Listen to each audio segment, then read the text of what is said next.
Greetings, weary wanderer, and welcome to this snug little alcove of history. Before we embark on our journey into the chilling winters of the medieval era, let me offer you a heartfelt welcome, dear listener. Whether you're tucked beneath your blankets, eyes heavy with sleep, or simply seeking a soothing tale to wind down your day, I'm truly delighted you've chosen to join me tonight. If you'd like, I'd be curious to know where in the world you're listening from, and what hour of the day or night it is for you right now. Drop a comment and share. It's always a joy to see the wonderful tapestry of fellow history lovers who gather here from every corner of the globe. And if these serene, immersive glimpses into the past are your cup of tea, do consider subscribing so you won't miss the next chapter in our time-traveling tales. For now, let's set aside the hustle of the modern world and step into an era long gone. A time when winter wasn't just an inconvenience, but a threat to one's very survival. Imagine standing in the rural stretches of medieval Europe. The trees have long since surrendered their leaves, and the sun hangs low and pale, its rays weak against the bite of the wind. Frost clings to the earth, crunching underfoot as the first delicate flakes of snow ride the breeze. Winter approaches, and for people of that age, its arrival meant one thing above all else: struggle. The chill arrives slowly, creeping in through every crack, and stays for months on end. Soon, the world will be smothered in snow, and ponds and rivers will harden into glassy sheets. In a time before insulation or indoor heating, warmth was a luxury reserved for the very few. Yet winters were not always so harsh. In earlier times, the seasons flowed more gently, their changes expected, even welcomed. But then, something shifted. The climate turned colder, heralding what would later be known as the Little Ice Age. This period, stretching from the 1300s to the 1800s, brought with it longer, harsher winters and bitter cold that touched every facet of life. Scholars still debate the precise causes, but the effects were felt far and wide. Failing harvests, dying animals, and an ever-present wind that seemed to carry despair. One particularly fearsome moment came in the winter of 1709, during the so-called Great Frost. Temperatures dropped so severely that even mighty rivers froze completely. In London, the Thames turned into a wintry fairground, with vendors setting up stalls and fires directly on the ice. It was a surreal spectacle, but one paid for dearly. Many died, unable to fend off the cold that seeped into every home and bone. Yet within that suffering, sparks of inspiration flickered. A young Isaac Newton, then studying at Cambridge, had to return home due to the severe weather. Huddled beside the fire on his family's farm, he found time to think deeply. It was during this unexpected retreat that Newton began developing theories that would revolutionize science. Ideas about optics and the very foundations of calculus. Who knows how many other insights were born of the still, isolating cold. It's a poignant reminder that even in darkness, the mind can find its brightest light. For most, however, winter was not a muse. It was a menace. The wealthy fared better, wrapped in thick woolens beside roaring hearths, their pantries full. But for the peasantry and serfs who formed the majority, winter was an unforgiving test of endurance. Picture waking in a one-room cottage filled with acrid smoke from a dying fire. Your breath visible in the air, you rise carefully from a straw mattress, not wanting to wake the shivering figures curled up beside you. The chill finds every gap in the walls and floor, numbing your limbs before the day even begins. Breakfast, if it comes at all, might be little more than leftover porridge or a chunk of dry bread. The larder grows emptier each day. Outside, the animals suffer too, their coats rimmed with frost as they huddle together in the barn. Their warm breath fogs in the cold, but even they look worn and thin. Still, you venture into the snow to scavenge for firewood, your fingers raw and aching, knowing that without flame, your family won't make it through the night. You think of your children's drawn faces, and despite the pain, you carry on. This was life for so many, a relentless, grinding battle with the cold. But even amid such grim conditions, small glimmers of resilience and even joy managed to survive. The medieval world moved with nature's pulse. Each season was marked by traditions, superstitions, and communal rites. Even in the bleakness of winter, flickers of hope remained. Chief among them was the Feast of St. Stephen on December 26th. For a day, the rigid social order was playfully overturned. A commoner might be named Lord of Misrule, leading revelry and issuing humorous commands to their social superiors. Feasting, laughter, and mischief abounded, a rare and cherished moment of levity amid the hardship. Yet perhaps the most powerful force for endurance wasn't food or shelter. It was connection. Community meant everything. Imagine a snow-draped village, chimneys smoking beneath a heavy sky. Within, families gathered by the hearth, sharing stories, telling tales, passing around what little food remained. Neighbours trudged through snowdrifts with spare kindling or a pot of soup for the sick or elderly. Faces were tired, lined with weariness, but in their eyes burned a quiet fire of resolve. They had made it through winters before. They would do it again. And so the cold pressed on, the snow deepened, the ice thickened. But in every village and hamlet, people kept their eyes on the horizon. They watched for the subtle signs, the days growing longer by minutes, the hard crust of earth beginning to soften. And when those signs came, they rejoiced. Plough Monday, the first true day of the agricultural year, was a moment of collective sigh and celebration. The fields were blessed, ploughs dusted off, and the soil turned once more. Life returned, slowly but surely. It's hard, from our world of thermostats and heated floors, to fully grasp the unrelenting hardship of those winters. Yet it's even harder not to feel a kind of awe for those who endured them. They faced each season with strength and found beauty where they could. In a warm fire, a shared loaf, a child's laughter in the snow. They left us a powerful gift, the knowledge that even in the longest night, the dawn always comes.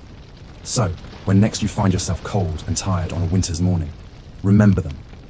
Remember the strength it took just to survive.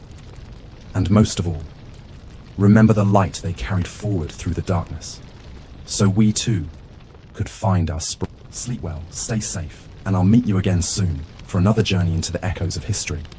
Sweet dreams. As winter's brutal hand clamped tighter around medieval society, not even the highest born was spared from its ruthless embrace. In the cavernous, draft-ridden castles that dotted the land, nobility faced immense struggles just to keep warm and nourished through the long, punishing months. These ancient stone fortresses, built for defense more than comfort, became frigid prisons when the snows fell. The challenge of maintaining a royal estate during such conditions was truly immense. Immense stockpiles of timber were essential, feeding fires that needed to burn around the clock to keep the bitter cold at bay. Within the kitchens, cooks and servants worked tirelessly to cure meat, dry grain, and preserve every last vegetable in preparation for the scarcity ahead. Stewards rushed to plug every crevice and drafty corridor with straw and rags in hopes of slowing the creeping cold. Yet even the best laid plans often failed against winter's relentless siege. One chilling legend tells of a medieval queen who perished within the stone confines of her palace, not from famine or plague, but from the cold itself. It is said that Queen Elizabeth of Hungary was discovered frozen in her own bed in the brutal January of 1326, a grim testament to how vulnerable even royalty could be. Such stories cast a grim shadow over winter's legacy. Yet even in that bleakness, humanity's spirit refused to be extinguished. For many, hope and renewal came through traditions that provided momentary relief from the endless drudgery. Chief among them was the Feast of St. Stephen, celebrated on the 26th of December. This midwinter holiday brought a rare occasion for joy, laughter, and reversal of the social order. In the tradition of misrule, a lowly villager was crowned the Lord of Misrule. temporarily presiding over the festivities and commanding nobles with whimsical edicts. For one day, the rigid barriers between classes blurred as lords and peasants dined, drank, and danced side by side. In the laughter and mischief of this topsy-turvy celebration, a fragile but vital sense of unity was kindled, a warmth that could not be doused by even the bitterest cold. It was not mere entertainment. These rituals served as emotional lifelines, giving people the strength to endure what came after. One tale from the winter of 1377 speaks of two peasant families, both nearly out of food, joining forces to prepare one last humble meal during the feast of St. Stephen. That single, shared act of kindness and solidarity helped them find the resolve to press through the remainder of the season. In countless such gestures, an extra log shared with a freezing neighbour, a steaming bowl passed to a trembling widow, the community revealed its most precious treasure: compassion. This ethic of mutual care became a foundation for medieval winter survival. A world so harsh demanded interdependence, and while the feudal hierarchy remained rigid and often cruel, it was occasionally softened by necessity. Yet even such sparks of warmth could not prevent the winter months from dragging on with oppressive gloom. The celebrations passed, the laughter faded. January arrived with hunger, cold, and illness close on its heels. As food stores dwindled and fuel grew scarce, people huddled closer to their fires, if they had them, and waited. The dreams of spring seemed impossibly distant. Still, year after year, they endured. The resilience shown by medieval society in the face of such unrelenting hardship is nearly incomprehensible to us today. They persevered, not because they had a choice, but because giving in meant death. And so, they clung to survival with gritty tenacity. Signs of seasonal change brought powerful emotional responses. A slightly longer day, the faint smell of thawing earth, the drip of melting icicles. These were cause for celebration. Each one was a sign that winter's grip might be weakening.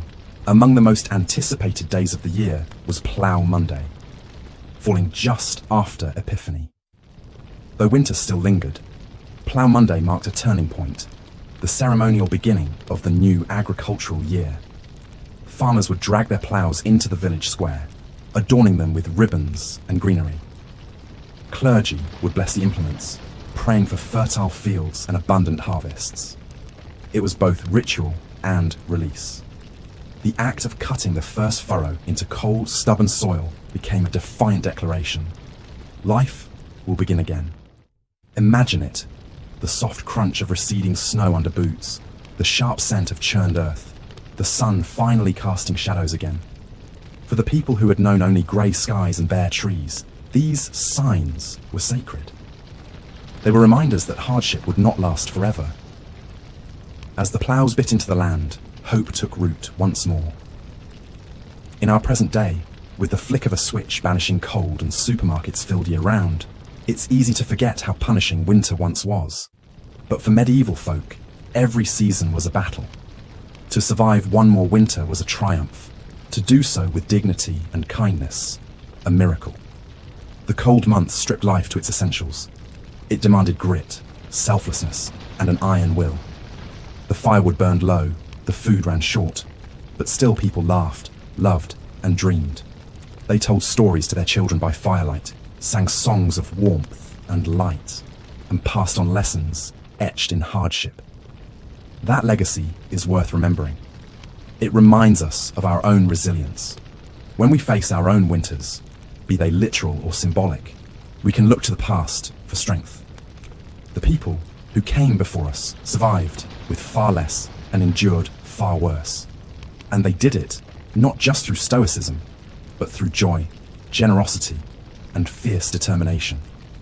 As we warm ourselves by heaters and light up our homes with electricity, let us not forget those who came before, lighting candles in the dark and placing their trust in the return of the sun. Let their stories be a blanket for your soul, a shield against your own cold days. Because in the end, their endurance wasn't just about surviving winter.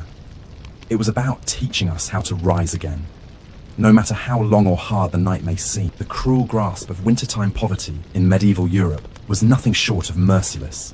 Fuel for fire, so essential to survival, was both scarce and heavily regulated. Gathering wood, even fallen branches from the forest floor, was often restricted by harsh laws. For many peasant families, warmth came from makeshift fires fueled not by logs, but by dried straw, twigs, or even animal dung, producing more smoke than heat, but better than nothing. Huddled close to the weak flame, families wrapped themselves in ragged cloth and prayed for dawn.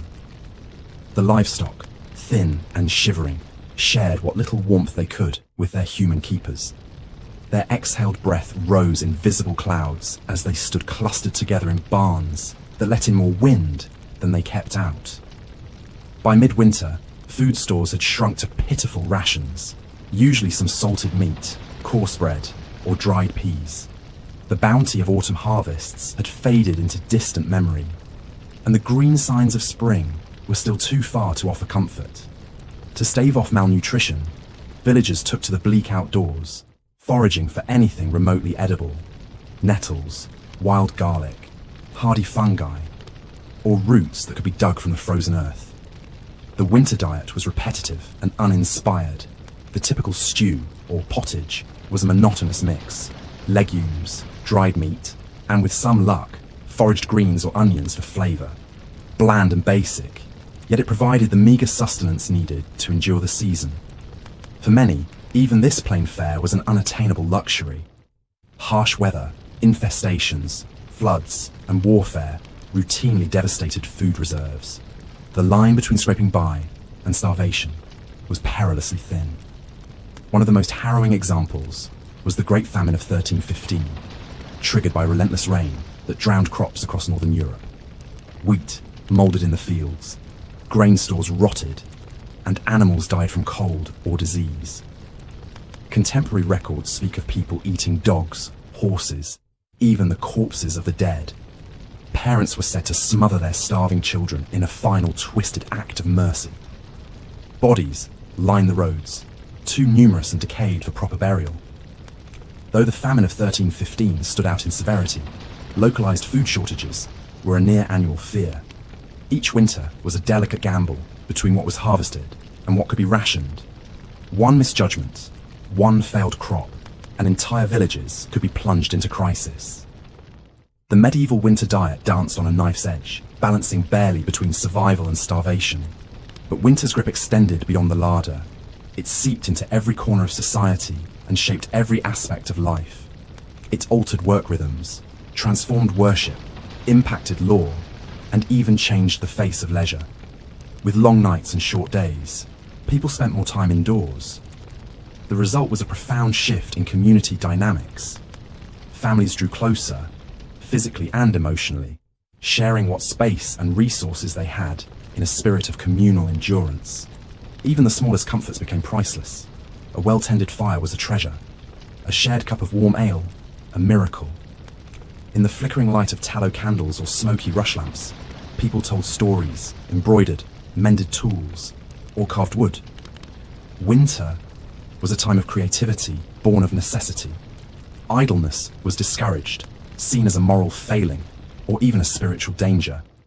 The devil finds work for idle hands, the saying went, and so even long dark hours were filled with purpose. For the literate, winter could offer a rare opportunity for reading and reflection. Books were precious commodities, but tradespeople and clergy might own a Bible, a book of hours, or a tale of noble deeds. Those who could read often read aloud, entertaining whole households. Knights of Camelot, mischievous tricksters, or tragic lovers lived again in the minds of villagers, huddled beneath patchwork blankets. Not all entertainment was so virtuous. Gambling flourished during the winter months.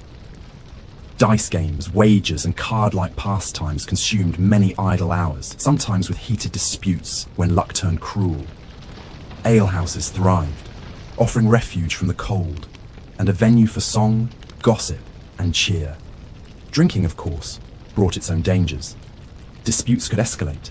Tongues loosened by mead might spark rivalries, and brawls were not uncommon. Yet these moments of revelry were vital in lifting spirits otherwise worn raw by the season. The spiritual calendar, too, turned its focus inward during winter. With farm labour at a lull, people had more time for church-going, prayer, and reflection. Christmas and Epiphany were celebrated with pageantry, but as winter deepened, solemnity took centre stage. Lent arrived, marked by fasting, penance, and self-denial. Pilgrims braved icy roads to reach holy sites. Others spent hours kneeling on stone church floors, clutching rosary beads with chilled fingers, offering prayers for warmth, health, and divine mercy. Charity was considered a religious obligation. The 7 acts of mercy: feeding the hungry, clothing the naked, sheltering strangers, comforting the sick, visiting prisoners, giving drink to the thirsty, and burying the dead, took on especially urgent meaning in winter. A bowl of stew, a blanket, or even a kind word could mean the difference between life and death. But not all hearts were softened by frost. Desperation bred crime. Theft, assault, and even murder rose, as hunger gnawed at bellies and tempers flared in cramped quarters. The legal system often faltered under winter's pressure. Trials were postponed, evidence spoiled by weather, and jails filled with shivering souls awaiting judgment. Punishments, when dealt, were swift and cruel: flogging, branding, or hanging. But justice was not always cold. In rare cases, acts of mercy were shown, perhaps because judges, too, felt the season's weight. Even within these hardships, people found ways to nurture joy. The bleakest months were often softened by music, by shared meals, by the enduring comfort of companionship. The Feast of St. Valentine in February, transformed from a pagan fertility rite into a celebration of affection, brought a flicker of warmth to winter's end. By the 1400s, drawing names to find a Valentine's sweetheart became common. Young men and women exchanged handmade tokens, flowers, sweets, and poems in expressions of fondness and hope. Such traditions remind us that even amid deprivation, the human heart seeks connection. Winter could steal crops, chill bones, and darken days, but it could not freeze love or laughter. It is this spirit, this refusal to surrender joy, that carried medieval people through the darkest season. As February gave way to March, the land began its slow awakening. Snowdrops and crocuses pierced the frost-bitten soil. The sun lingered longer in the sky, and with each sign, spirits lifted. Though Lent's austerity demanded restraint, nature whispered promises of renewal. And the people, cautious yet hopeful, listened. The harsh toll of winter in medieval times spared no living soul, neither beast nor man. Farm animals, their coats matted with frost and their eyes dulled with fatigue, shifted uneasily in drafty barns. Their breath hung in the air like smoke, mingling with the bitter winds that howled through the cracks in wooden walls. Even the barn cats, normally aloof and proud, prowled the hay piles with less swagger, their ribs pressing against shivering fur, whiskers dusted with frost. If winter tested the poor, it also humbled the proud. Despite their lofty status, the nobility suffered too, bundled within cavernous stone halls that did little to keep out the cold. Grand tapestries and velvet cushions couldn't change the reality of walls that leaked cold like sieves. Fine silk gowns and embroidered tunics proved useless in the face of persistent damp and freezing drafts. One can imagine a young noblewoman weeping in frustration as her delicate garments offered no more warmth than gauze. Even royalty was not immune.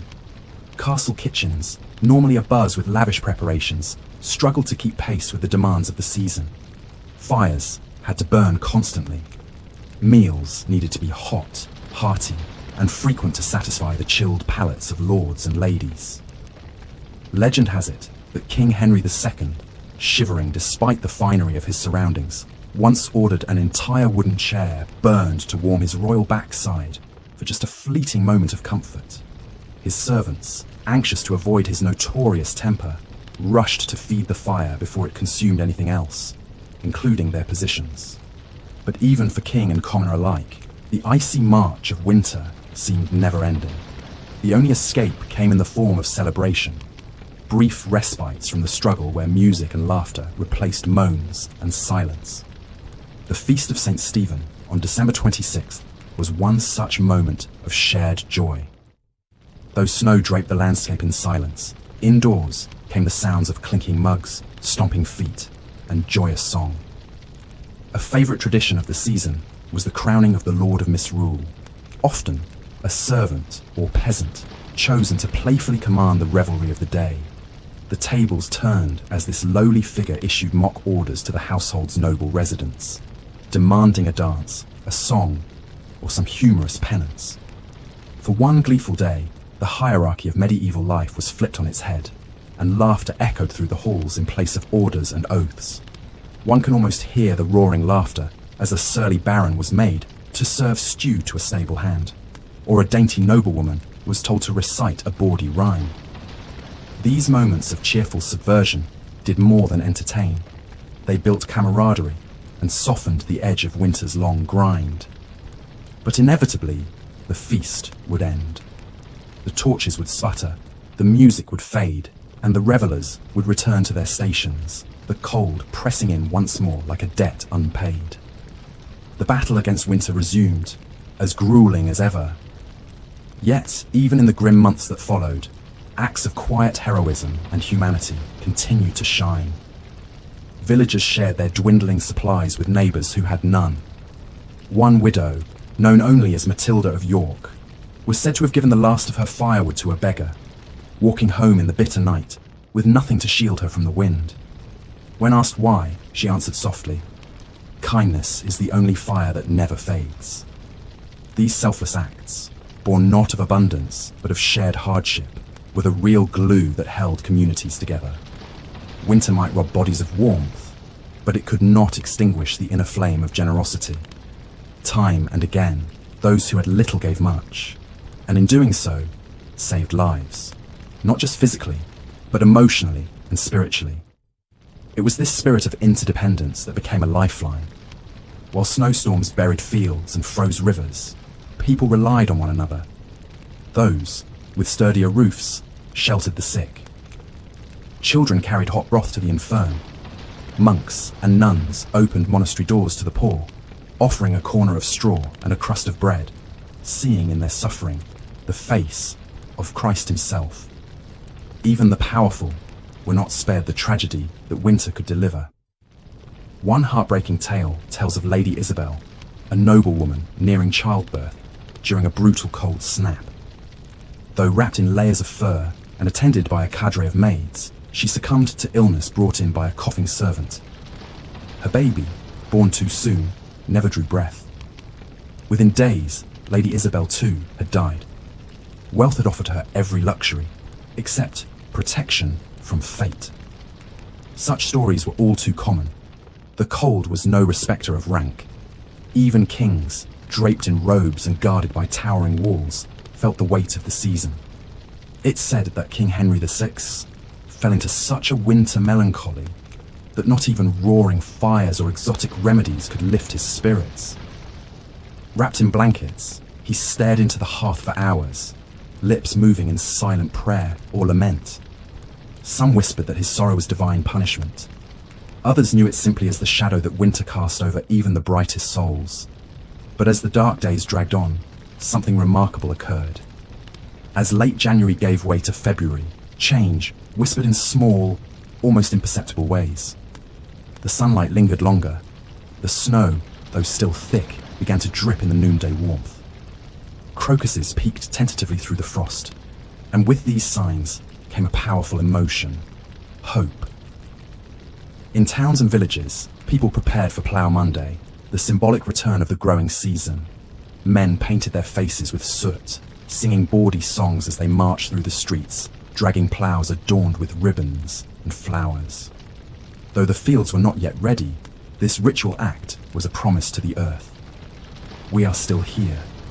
We will plant again. The day ended in feasting and laughter, not unlike a final defiance against the season that had tried so hard to break them. In noble halls, minstrels sang. In cottages, children danced. Across the land, the people lifted their eyes to the sky and dared to believe in spring. Thus, the rhythm continued. The cold would come again. As always, but so too would the fire, the feast, the laughter, and the thaw. And those who had weathered the storm would be stronger for it. Through each frostbitten finger, each empty larder, and every tear shed beside a dwindling fire. They had endured, and that endurance, more than anything, was the quiet glory of the medieval world. Bernard, the cook, a rotund man with flushed cheeks and a booming laugh, shared Lady Margaret's deep sense of duty toward the less fortunate. Guided by her quiet compassion, he poured every ounce of effort into creating meals from dwindling supplies. He scoured the cellar for overlooked roots and tubers, tossing in every last potato, onion, and turnip. The soup he brewed was thin, flecked with chewy scraps of mutton and old herbs, but it was hot and sustaining. The peasants devoured it without complaint, grateful for the heat it brought to their bellies, and the mercy it represented. For many, that simple bowl of stew would be their only nourishment for days. As the winter dragged on and snow fell in thick, relentless waves, even Lady Margaret's once deep coffers began to run dry. Without fanfare or complaint, she began to part with her personal treasures: gems, heirloom rings, silk shawls gifted in younger years. These she sold discreetly, acquiring sacks of grain and salted meat from distant towns. Her husband, the Earl, said little, though he harboured concern that such charity could leave them vulnerable if winter turned crueler still. He respected her quiet piety and the reverence she inspired in those she helped. The church, too, stepped in as a crucial lifeline for the poor. Monasteries across the countryside opened their thick wooden doors, offering sanctuary from the freezing winds. Within their simple stone walls, monks laid out humble beds of straw and offered meals of coarse bread and weak ale. In an age when medical knowledge was rudimentary at best, these monastic communities ran some of the earliest forms of hospitals, tending to frostbitten limbs, illness-borne fevers, and the gaunt forms of the half-starved. Their work was grueling, often thankless, but it was embraced as sacred duty, an act of service to both God and humanity. At night, the sound of Gregorian chants drifted through the air, blending with the wind that howled outside the cloisters. These haunting melodies brought comfort to the suffering, a reminder that even in the coldest moments, someone was praying for their soul. The monks believed that by helping others endure the winter, they themselves were inching closer to salvation. It was not pity that fueled their efforts, but faith. Stories spread of saintly monks walking barefoot into snow-covered villages, delivering food and cloth to those too weak to travel. One tale tells of Brother Thomas, who carried an elderly woman on his back for 5 miles through a blizzard to the abbey gates. She survived. He did not. His grave, marked only with a wooden cross, became a local shrine. The presence of such figures inspired others to acts of courage and sacrifice. In towns and villages, those who had little still gave much, sharing what bread they could spare, offering shelter in crowded cottages, and gathering kindling for the elderly. Though hunger gnawed and cold threatened to undo them, the people clung to their humanity. It was in these frozen crucibles that virtue burned brightest. And yet, despite the efforts of nobles and monks alike, suffering remained widespread. Disease often followed on winter's heels. The bitter cold weakened immune systems, making people susceptible to a host of ailments, from common colds to fatal infections.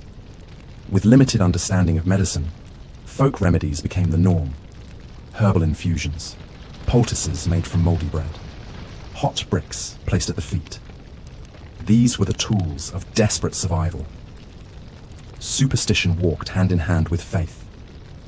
Some believed evil spirits rode the icy winds, whispering illness through keyholes and cracks in the walls. To ward them off, villagers hung sprigs of holly, burned herbs, or sprinkled salt around doorways. Bells were rung at dusk to scare away lurking shadows.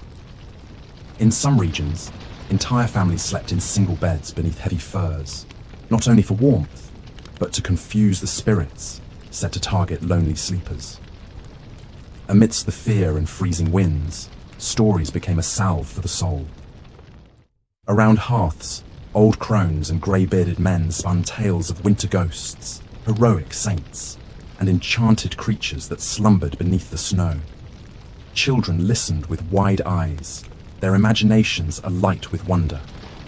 These tales were more than entertainment. They were vessels for memory, belief, and resilience. The tradition of storytelling, passed orally from one generation to the next, became a kind of magic. It gave shape to hope, purpose to suffering.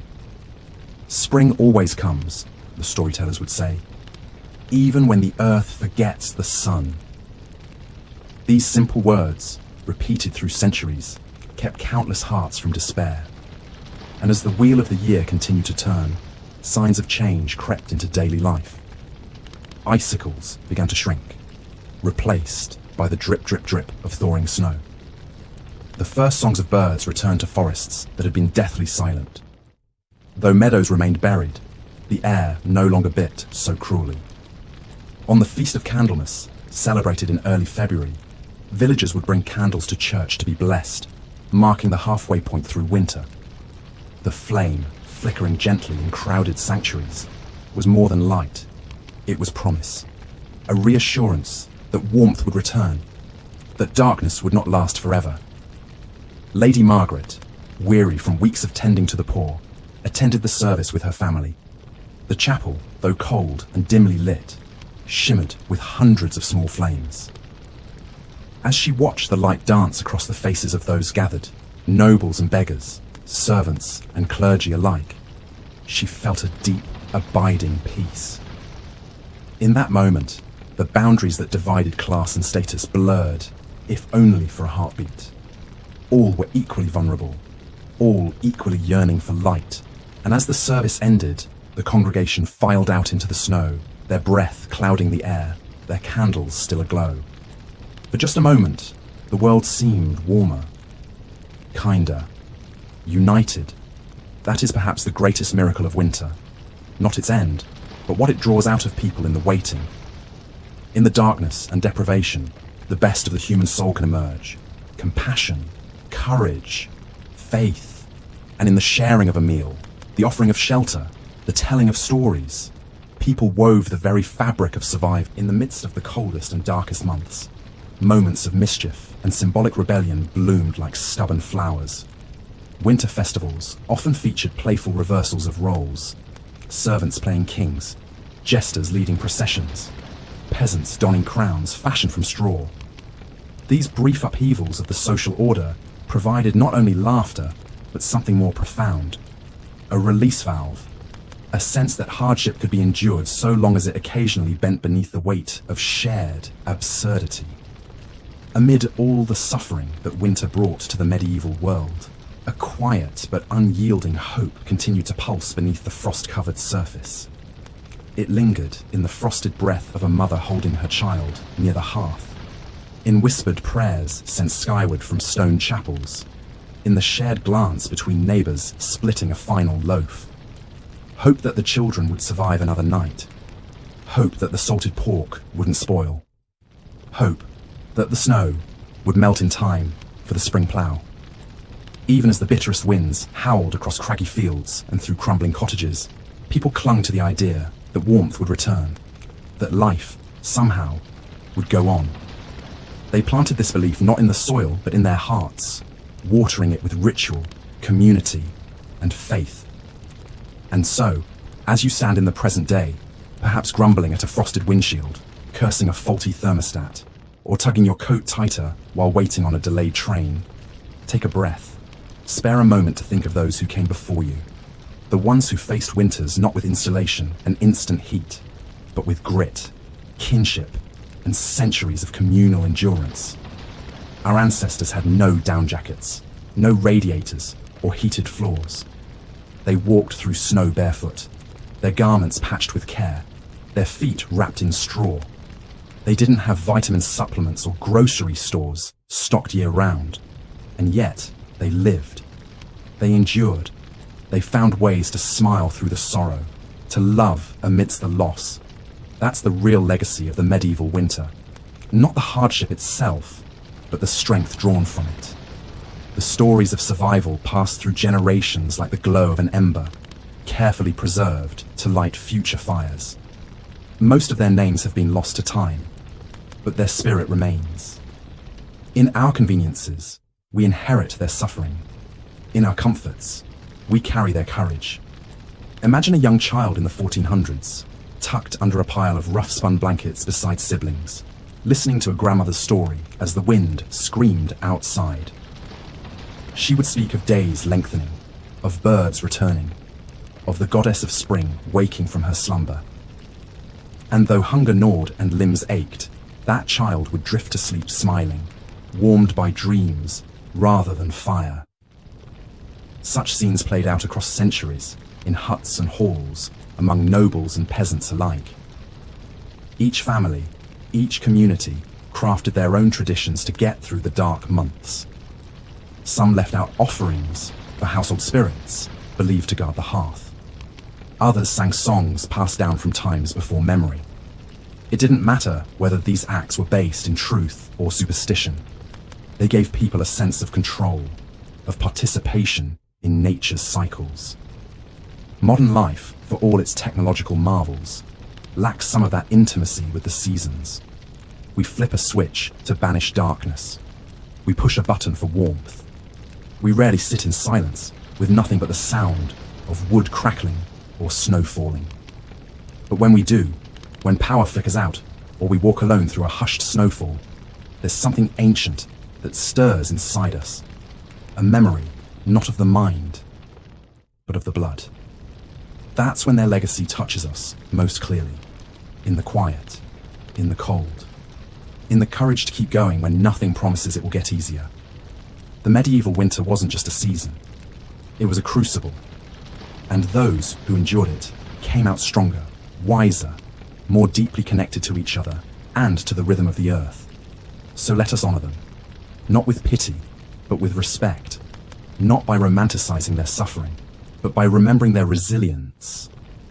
Let us recognize that the strength we draw from hot soup on a cold day, from a hand offered when we feel alone, from a story that comforts in the dark, that strength is inherited.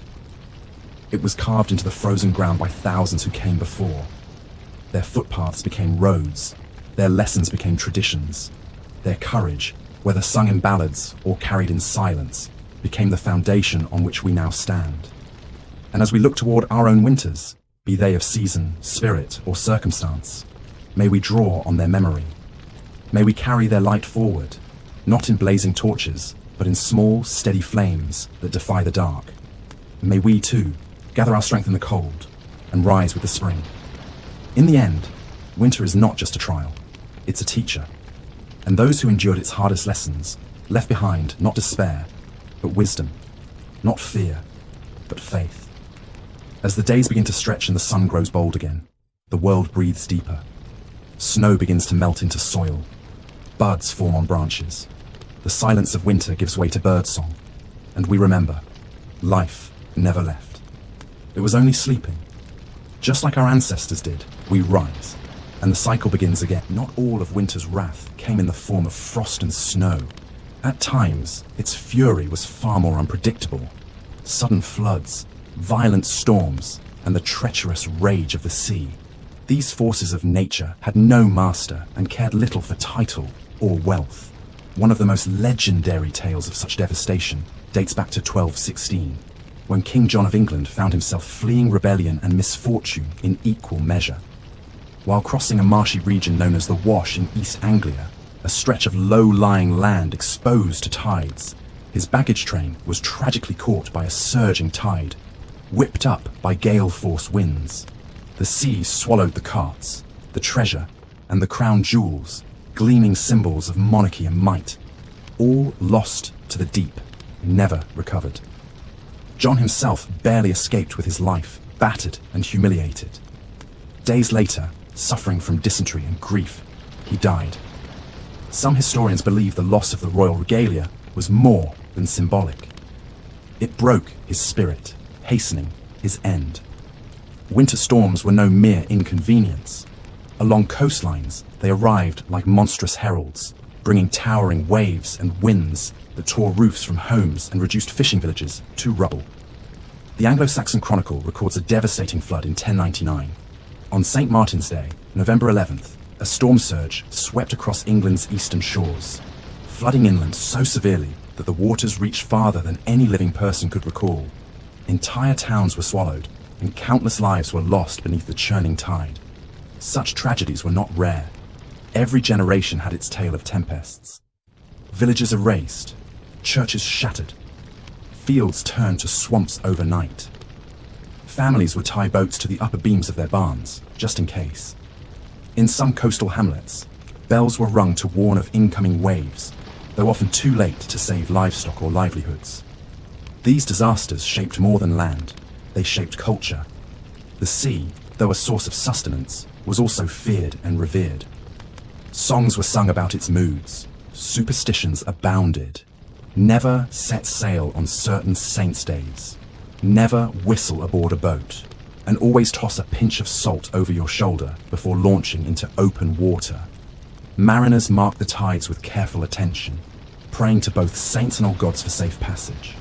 The psychological toll of winter disasters was immense. Survivors spoke of the thunderous roar of water, of pitch-black nights where the stars vanished behind writhing clouds. Children clung to their mothers, and elders wept at the sight of their washed-away homes. But as always, after the destruction came the rebuilding. Walls were raised again, boats were repaired, prayers were whispered, and life, though altered, continued. While coastal areas battled the sea, inland regions faced their own brand of winter hardship.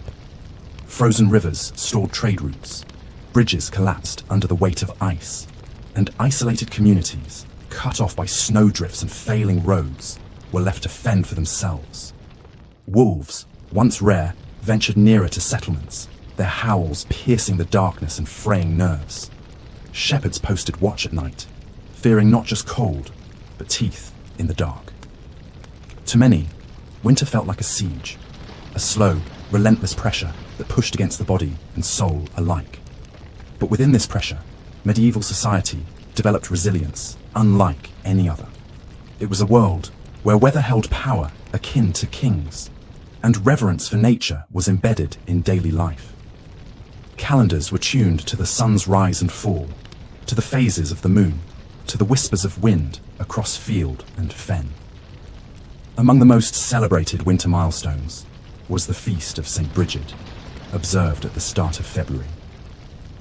Blending Christian veneration with older Celtic customs, it marked the turning point of winter, the moment when the sun, though still weak, had begun to return in earnest. Villagers would light candles in her name, make offerings of bread and cream, and weave intricate crosses from rushes to hang in homes and barns. These symbols served as blessings, said to guard against fire and disease for the year to come. In the Highlands of Scotland, similar rites honoured Cailleach, the winter hag goddess. It was believed she ruled the dark months with her staff of ice, pounding the earth into frost. But by early February, she began to lose her strength. If the day was bright, it meant she was gathering firewood to prolong her reign. If the day was stormy, it meant she slept in, and spring would soon come. These folk beliefs, passed down from mother to child, elder to apprentice, formed an emotional shield against the season's harshest blows. They transformed fear into ritual, uncertainty into story, and in those stories lay the seeds of perseverance.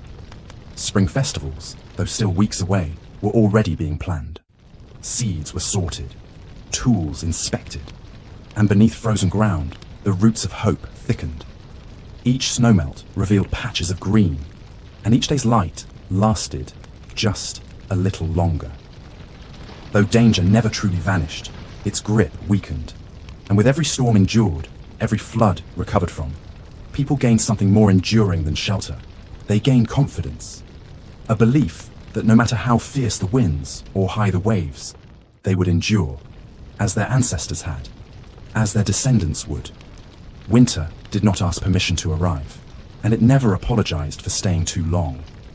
But it gave a gift to those who faced it bravely, a deeper understanding of themselves, of nature's majesty and fury, and of the bonds that tether one soul to another in the darkest of time. The modest dwellings of medieval villages offered little in terms of comfort during the long winter months.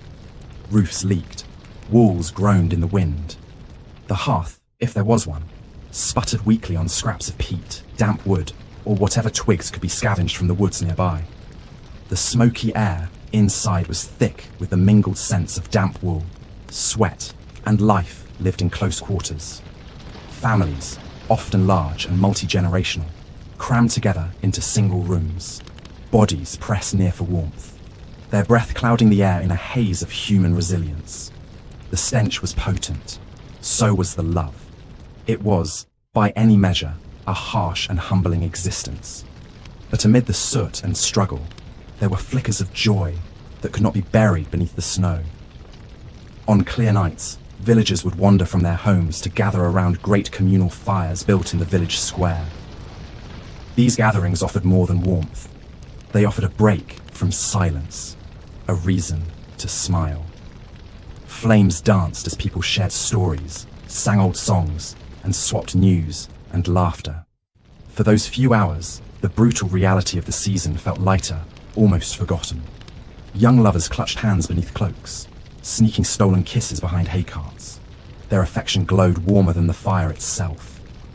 Children shrieked as they slid across frozen ponds, cheeks red from cold and glee. Elders, bundled in threadbare shawls, looked on with twinkling eyes, reminded of their own youth and winters past. Laughter echoed off frozen walls. These small moments, brief as candlelight, flickered with immense importance. Winter had the power to isolate, but such gatherings pushed back against the quiet. They reaffirmed a sense of community, reminding everyone that survival was a shared endeavor. Even the sternest villagers softened in the glow of firelight. Neighbors who'd exchanged little more than nods for months suddenly found themselves deep in conversation. A stranger became a friend. A rival became a dance partner. Some nights, wandering minstrels arrived from distant towns, bringing with them songs of lands unseen and stories of knights, fools, and ghosts. In return for shelter and a bowl of stew, they offered entertainment that lit up the coldest corners of the heart. These travelling storytellers were treasured guests. Their words painted colour on the monochrome of winter, lifting spirits that might otherwise sag beneath the weight of unrelenting cold. Inside the cottages, warmth came in different forms. A mother hummed as she rocked a baby swaddled tight. A grandfather recounted legends to a row of wide-eyed grandchildren. A father repaired worn boots by firelight, while his daughter embroidered a kerchief with aching fingers. These were not grand acts, but they were deeply human ones, and that made them sacred. Food was always scarce, but it was prepared with love. A simple stew, stirred slowly for hours, became a family event. Everyone contributed something: an onion, a few dried beans, a pinch of salt. And when it was ready, the sharing of it felt like a feast. In those humble meals, families found connection, gratitude, joy. As winter wore on, the calendar moved forward, bringing the promise of holy days that sparkled even in the darkest stretch of the year. Candlemas, Lady Day, and the Feast of St. Matthias punctuated the season, offering rituals and reflection. Bells tolled, summoning villagers to stone chapels lit by flickering flame. Their breath frosted the air inside as they knelt on cold flagstones. Yet they came, drawn by faith, by tradition, and by a need for something bigger than themselves. These services offered a rhythm to the season, a reminder that time was still moving, however slowly. That spring would come. The cold might rule the land for now, but it could not rule forever. One of the most beloved traditions came on Shrovetide, the days leading up to Lent. Though its roots lay in penance and preparation, it quickly grew into a celebration. People feasted on what remained of their stores: pancakes, sweetbreads, and cured meats, knowing leaner days were ahead. Jokes flew freely, dances spun late into the night, and laughter, sweet and raucous, rebounded off icy rooftops. Children paraded through the village with masks made of straw and soot. Men dressed as animals, and mock fought in the square. Women sang ribald songs, cheeks flushed with cheer. It was a release, a purging of tension, a final revel before solemnity returned. Even those too frail to dance or sing watched from doorways, their faces illuminated by torchlight and joy. For one night at least, winter felt far away, and then, slowly, the snow began to soften. The icicles dripped. The air no longer bit quite so hard.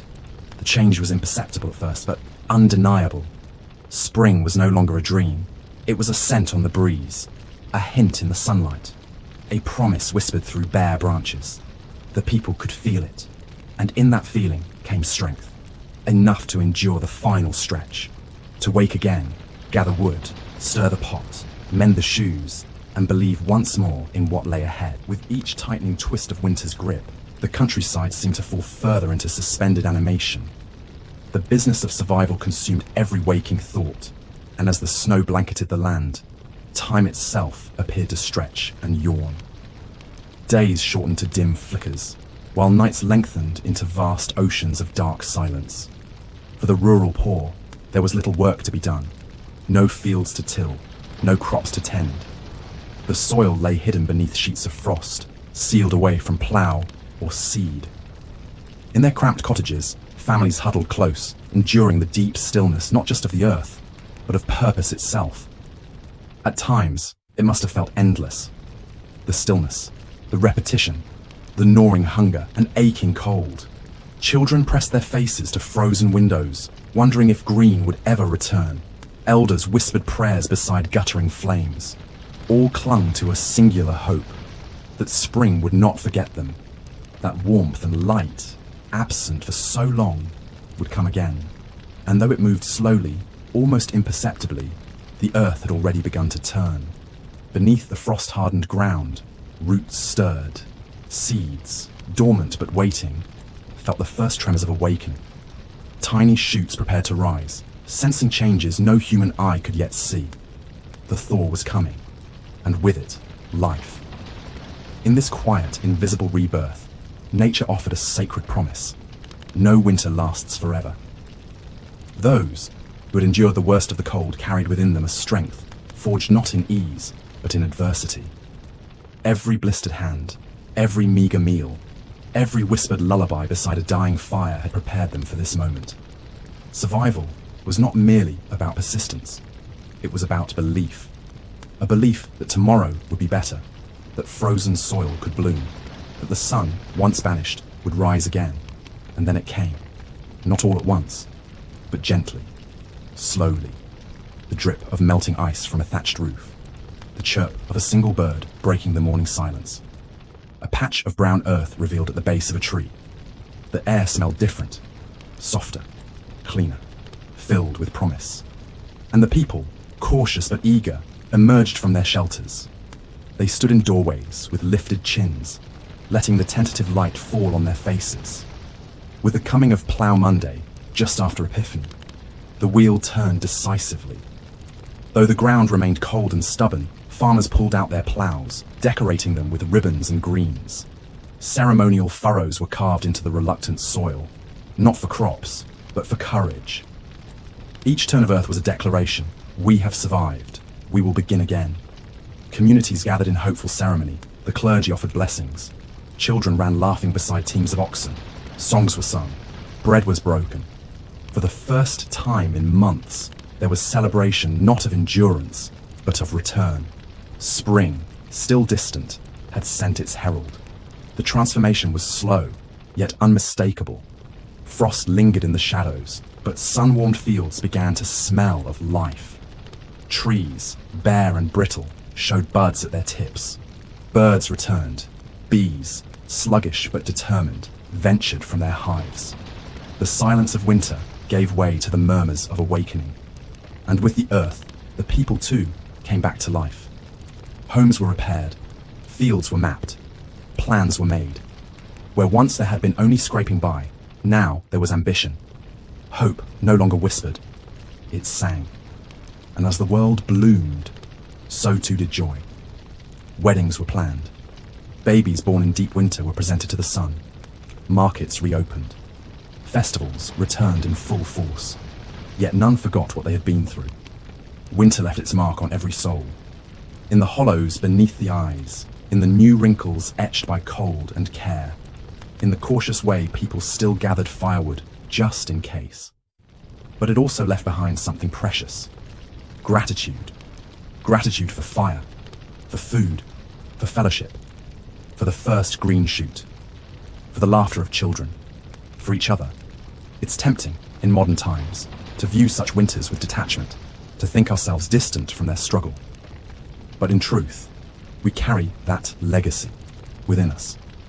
The will to endure, the instinct to gather close, the joy in small victories, the celebration of light after darkness.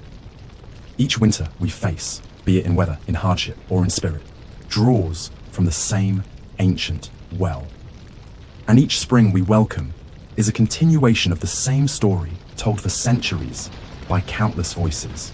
It is a reminder that survival is not a solitary feat. It is a communal, generational gift. So as you sit by your own hearth, however modern, take a moment to remember those who sat beside smoky fires in crumbling huts, who sang to keep fear at bay, who planted knowing they might not see the harvest, but believing someone would.